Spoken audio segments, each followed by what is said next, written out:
करते सुधारक कर्वे या पाठाचा अभ्यास करूयात। या पाठाचे लेखक आहेत डॉक्टर शिरीष गोपाळ देशपांडे। लेखक परिचय पाहूयात। डॉक्टर शिरीष देशपांडे प्रसिद्ध कवी आणि लेखक आहेत। कादंबरी, कथा, एकांकिका, कविता हे सर्व साहित्य प्रकार त्यांनी समर्थपणे हाताळले आहेत। राजा शिवछत्रपती या प्रसिद्ध मालिकेचे त्यांनी लिहिलेले शीर्षक गीत विशेष गाजले। बडोदा येथे झालेले प्रादेशिक साहित्य संमेलन आणि वणी येथे झालेले 66वे विदर्भ साहित्य संमेलन यांचे अध्यक्षपद त्यांनी भूषवले। पाठ परिचय पाहूयात।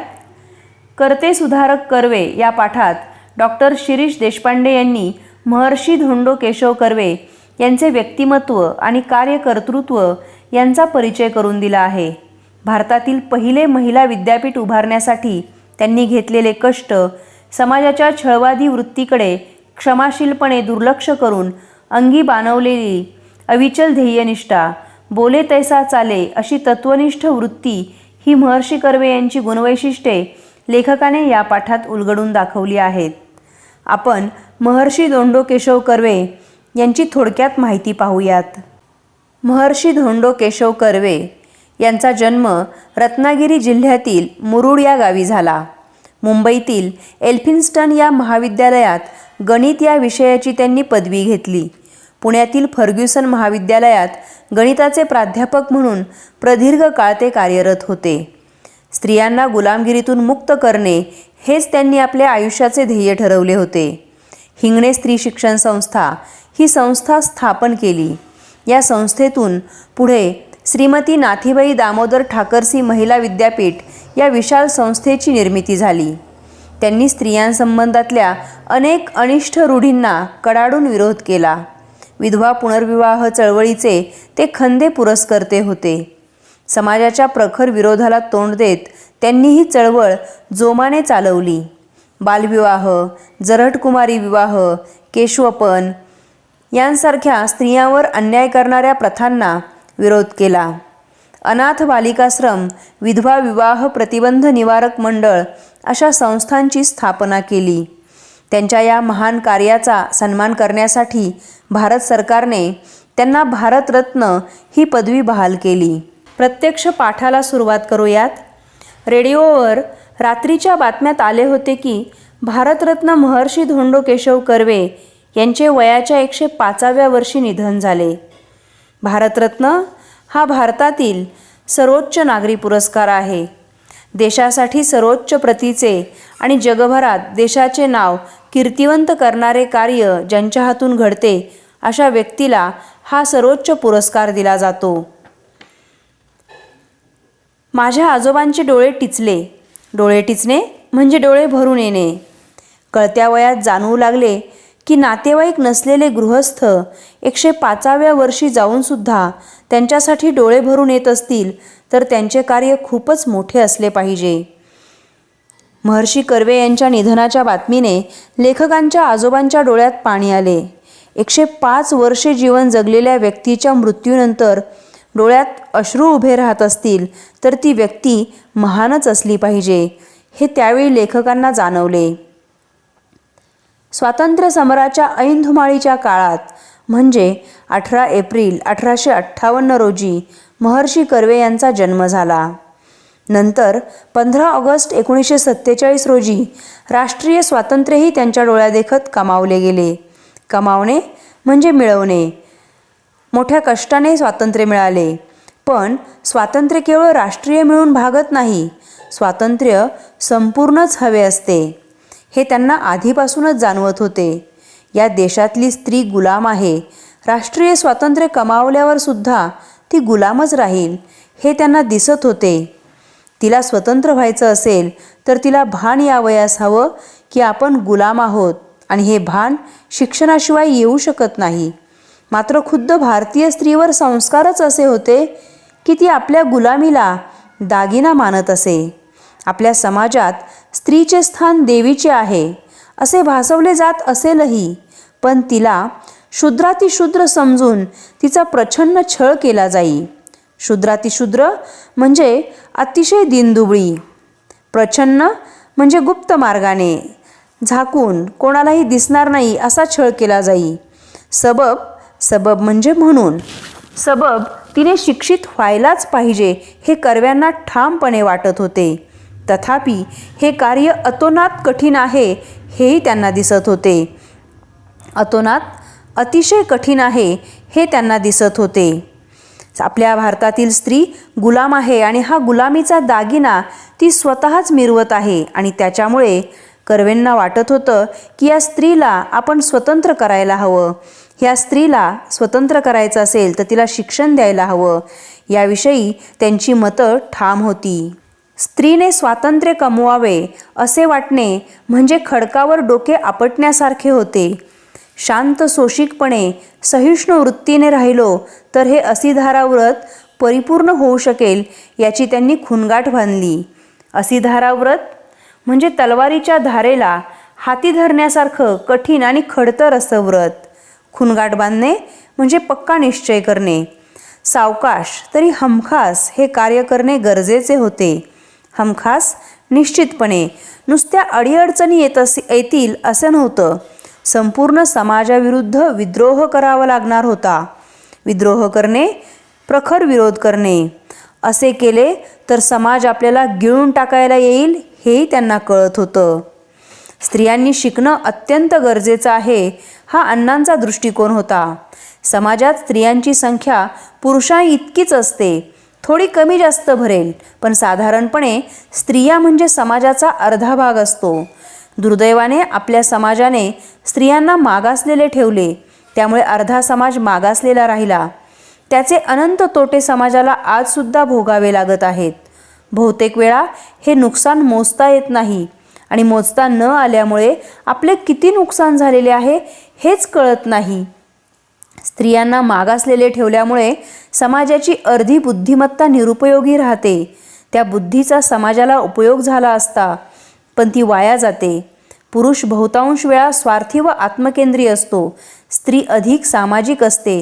त्यामुळे कुटुंबातला पुरुष शिकला तर कुटुंबातील एका व्यक्तीचा विकास होतो. मात्र स्त्री शिकली तर त्याचा परिणाम संपूर्ण कुटुंबावर होतो.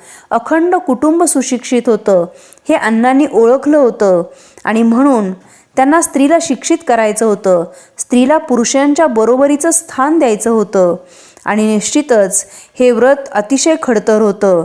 हे व्रत अंगीकारल्याबद्दल समाज गिळून टाकायला कमी करणार नव्हता हेही त्यांना माहिती होतं. मात्र देशाला केवळ राजकीय स्वातंत्र्य मिळणं पुरेसे नाही.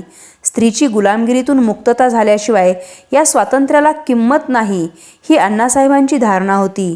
स्त्रियांना स्वातंत्र्य मिळवून देण्यासाठी त्यांना शिक्षण देणं आवश्यकच आहे हे त्यांनी जाणलं होतं आणि हे कार्य करताना संपूर्ण समाज विरोधात उभा राहणार हेही त्यांना ठाऊक होतं. पंडिता रमाबाई यांचे जीवनचरित्र आणि ईश्वरचंद्र विद्यासागर यांचे जीवनकार्य यातून महर्षी कर्वे यांना हुरूप मिळाला, उत्साह आला. पंडिता रमाबाई या स्वातंत्र्यपूर्व काळातील सामाजिक कार्यकर्त्या आहेत. त्यांनी विधवांच्या कल्याणासाठी शारदा सदन ही संस्था सुरू केली. अनाथ स्त्रिया आणि मुलांसाठी मुक्ती सदन या संस्थेची स्थापना केली. ईश्वरचंद्र विद्यासागर हे स्वातंत्र्यपूर्व काळातील बंगाली विद्वान, लेखक आणि उदारमतवादी समाजसुधारक होते. विधवा विवाह चळवळीला त्यांचा पाठिंबा होता. या दोघांच्या जीवनकार्यातून महर्षी कर्वे यांना त्यांचं काम पुढे नेण्यास हुरूप मिळाला. ईश्वरचंद्रांनी पोथ्यांचा पिट्ट्या पाडून विधवा विवाह होऊ शकतो हे दाखवून दिलं. स्वतः विधवेशी विवाह करून कर्व्यांनी त्याचा वस्तुपाठ घालून दिला. वस्तुपाठ म्हणजे उदाहरण. सुरुवात त्यांनी स्वतःपासून केली म्हणून त्यांना बोलायची कोणास सोय उरली नाही. प्राध्यापक धोंडो केशव कर्वे हे कॉलेजात गणित शिकवत. विद्वत्तेचा ते महामेरू होते. पुराणात पृथ्वीचे वर्णन करताना 7 द्वीप सांगितले आहेत. त्यापैकी जंबूद्वीपामध्ये केंद्रस्थानी मेरू हा पर्वत आहे. हा पर्वत सोन्याचा असून त्यावर नेहमी देव राहतात असं पुराणात सांगितलं आहे. या मेरू पर्वतापेक्षाही महर्षी कर्वे मोठे असे अलंकारिक वर्णन इथे केलेले आहे. त्यामुळे त्यांच्याशी वाद घालायला कोणी धजलं नाही. म्हणजे धाडस केलं नाही, कोणी पुढं आलं नाही. केवळ सत्पुरुषांचा छळ करावा एवढेच ऐतिहासिक कार्य तेव्हाच्या अज्ञ समाजाने केले. अज्ञ म्हणजे अडाणी, अज्ञानी. या समाजाबद्दल महर्षी अण्णासाहेब कर्वे अर्थातच क्षमाशील होते. त्यांना छळवादी समाजवृत्तीचा आधीपासूनच अंदाज होता. समाजाने केलेल्या धक्काबुक्कीत अण्णासाहेबांचे कपडे फाटत. रोज त्यांना आपला शर्ट नाहीतर कोट जिथे फाटला तिथे शिवून घ्यावा लागत असे. फाटके कपडे ते वापरत नसत. गावातील सुशिक्षित समजल्या गेलेल्या लोकांनी ससेहोलपट चालवली तरी कर्व्यांनी ना त्यांना शिव्याशाप दिले ना आपल्या कार्यातून कर्वे विचलित झाले. ससेहोलपट होणे म्हणजे अतिशय छळ होणे. विचलित होणे म्हणजे आपल्या कार्यापासून दूर होणे. पंडिता रमाबाई आणि ईश्वरचंद्र विद्यासागर यांच्या जीवनकार्यातून महर्षींना हुरूप मिळाला. महर्षी स्वतः विद्वान होते, त्यामुळे त्यांना वैचारिक पातळीवर विरोध करणे कोणालाच जमले नाही. म्हणून समाजातील नाठाळ लोकांनी त्यांच्यावर हल्ले चढवले तरीही महर्षी विचलित झाले नाहीत. जसे संत ज्ञानेश्वरांचाही छळ झाला होता, पण त्यांच्या साहित्यात ते कुठेच उमटले नाही. तसे कर्व्यांचे आचरण ज्ञानेश्वरांच्या कवितेसारखेच राहिले. जरी समाजाने कितीही छळ केला तरी तो त्यांनी पुढे केला नाही. ते आपल्या कार्यापासून विचलित झाले नाहीत. महर्षी कर्वे यांनी अनाथ बालिकाश्रमाची मुहूर्तमेढ रोवली. मुहूर्तमेढ रोवणे म्हणजे स्थापना करणे, आरंभ करणे. कालांतराने बालिकाश्रमाचे हिंगणा येथे स्थलांतर करून हिंगणे स्त्री शिक्षण संस्था असे त्यांनी तिचे नामांतर केले. नामांतर करणे म्हणजे नाव देणे. स्थलांतर करणे म्हणजे एका स्थानाहून दुसऱ्या स्थानी जाणे. पै पैचा निधी, पै पै म्हणजे अगदी पैसा पैसा याचा निधी व मुरुड निधी त्यांनी जमवला. त्यांच्यावर चाल करून येणाऱ्या समाजालाही या गोष्टीची पूर्ण कल्पना होती की यातील पैपैचा हिशोब कर्व्यांजवळ असणार आहे. कर्व्यांनी जमा केलेल्या निधीची उधळपट्टी तर केवळ असंभव. असंभव म्हणजे अशक्य. कर्वे स्वतः मोटार वापरत नसत. मैलोनगणती लांब असलेल्या आश्रमात ते पायी जात. मैलोनगणती म्हणजे अनेक मैल. समाजाचे पैसे वापरणे तर दूरच, स्वतःचे पैसेसुद्धा ते समाजासाठी वापरतात हे मात्र समाजाला माहीत होते. जेवढे खर्च घरात आवश्यक होते तेवढे आपल्या कमाईतून ते करत. उर्वरित सर्व पैसा ते समाजकार्यात वापरत. ते स्वतःच्याच विश्वात वावरतात अशी कुरबूर, कुरबूर म्हणजे तक्रार, घरच्यांच्या मनात घर करून राहिली होती. वस्तुतः समाज सुस्वरूप करण्याची महर्षी कर्वे यांची जिद्द होती, पण त्या जिद्दीने कुटुंबाला कुठेही कुरूप केले नाही. नेमकेपणा हा गणिताचा गुणधर्म त्यांना तेथे उपयोगी पडला. ते बोलत नसत, विचार करत. विचार पक्का झाला की आचरणात आणत. त्यांच्या कार्यातूनच लोकांना अंदाज येई की त्यांच्या चित्तात काय चालले आहे.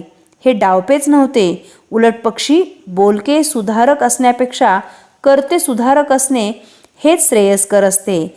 श्रेयस्कर म्हणजे श्रेष्ठ. महर्षी कर्व्यांनी प्रथम अनाथ बालिकाश्रम या संस्थेची स्थापना केली. तिलाच पुढे हिंगणे स्त्री शिक्षण संस्था असे नवीन नाव दिले. संस्थेसाठी त्यांनी लोकांकडून एक एक पै गोळा केली. त्यातील एक पैसुद्धा त्यांनी स्वतःसाठी वापरली नाही. उलट स्वतःच्या कमाईतून घर खर्चापुरते पैसे बाजूला ठेवून उरलेली सर्व कमाई ते संस्थेसाठी खर्च करत. खर्चाचा सर्व हिशेब काटेकोरपणे ठेवत. आणि हे समाजाला सुद्धा माहीत होते की कर्वेंच्याजवळ पैन पैचा हिशोब मिळणार.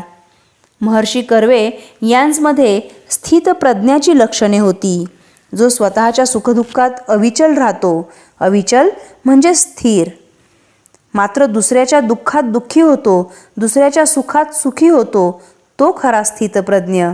महर्षी कर्वे यांचे लक्ष केवळ समाज सुधारणेत होते. त्यांना कुणावर ऋण ठेवायचे नव्हते, तसेच त्यांना कुणाच्या ऋणातही राहायचे नव्हते. ऋण म्हणजे उपकार, कर्ज. कर्व्यांना कुठे जेवावे लागले तर ते पैसे काढून ताटाशेजारी ठेवून उठत. आपल्यावर पैसे कोणाला खर्च करू देत नसत. इतरांना सहसा न साधणारे कार्य करायचे होते महर्षी कर्वे यांना. भारताचे अर्धांग जे स्त्रिया त्याच अनपढ राहिल्या तर देश अर्धांगवायू झाल्यामुळे झालेल्या व्यक्तीसारखा होईल. अर्धांगवायू म्हणजे अर्धे शरीर लुळे पडणे. एका बाजूला या देशाला आपण भारत माता म्हणतो, सरस्वतीला आपण वाङ्मयाची जननी मानतो, जननी म्हणजे माता, आणि दुसरीकडे स्त्री निरक्षर अज्ञानी ठेवतो. हा चीड आणणारा विरोधाभास त्यांना घालवायचा होता. विरोधाभास म्हणजे दुटप्पीपणा. महर्षी धोंडो केशव कर्वे यांनी जपानच्या धर्तीवर इसवी सन 1916 साली भारतातले पहिले महिला विद्यापीठ 5 स्त्रियांना दाखल करून स्थापन केले. आगबोटीने प्रवास करण्याच्या त्या जुन्या जमान्यात महर्षी कर्व्यांनी जगप्रवास करून स्त्री शिक्षणाचे महात्म्य सर्वत्र बिंबवले. महात्म्य म्हणजे महत्त्व, बिंबवणे म्हणजे ठसवणे. जगभर स्त्री शिक्षणाबद्दल सभा केल्या. स्त्री ही स्वाभिमानी असली पाहिजे, ती शिकली पाहिजे, उच्च विद्याविभूषित होऊन पुरुषांशी स्पर्धा करू शकली पाहिजे, हे त्यांचं स्वप्न होतं. उच्च विद्याविभूषित म्हणजे उच्च शिक्षण घेतलेली. त्यात त्यांना 2 कार्य करावयाची होती. एका टोकावर स्त्री साक्षर करणं हे जटिल कार्य, जटिल म्हणजे गुंतागुंतीचं, अवघड, आणि दुसऱ्या टोकावर तिला पुरुषांच्या बरोबरीने स्पर्धेत उतरवणं हे अटीतटीचं कार्य.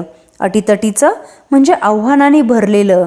पुरुषप्रधान संस्कृतीत स्त्रियांवरील पारतंत्र्याचे जोखड उकळून टाकावे हे महाकठीण काम होते. पुरुषप्रधान म्हणजे पुरुषांना महत्त्व देणारी संस्कृती. जोखड म्हणजे बैलाच्या मानेवरील जू, इथे ओझं असा अर्थ घेऊयात. हे अतिशय महाकठीण असं काम होतं. गुरुत्वाकर्षणाविरुद्ध पृथ्वीबाहेर पडणाऱ्या रॉकेटसारखीच क्षमता तेथे आवश्यक होती. मुलांनो, महर्षी कर्वे स्थित प्रज्ञाप्रमाणे वागत, टीकाकारांशी वाद न घालता शांतपणे काम करीत. त्यांनी कोणाचेही आपल्यावर ऋण निर्माण होऊ दिले नाही.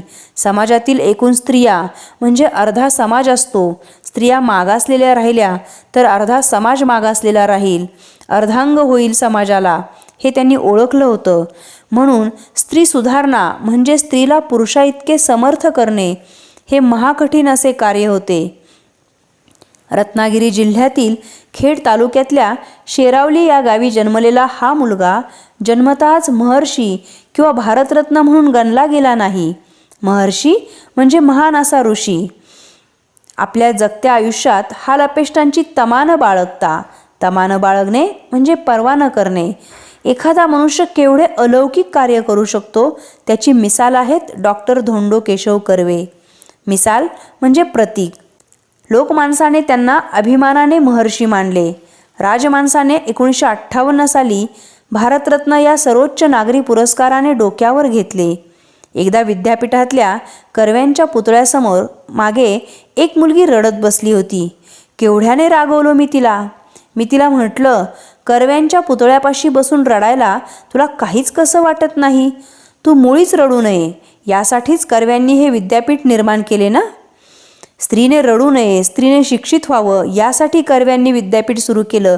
आणि त्या विद्यापीठामधील कर्व्यांच्या पुतळ्याजवळ बसून ही मुलगी रडतीये हे पाहून लेखकाला वाईट वाटलं आणि तिला न रडण्याचा सल्ला लेखकाने दिला. स्त्री शिक्षण होतच आहे. महर्षी अण्णासाहेब कर्वे यांच्या कर्तेपणाने SNDT महिला विद्यापीठ निर्माण झाले.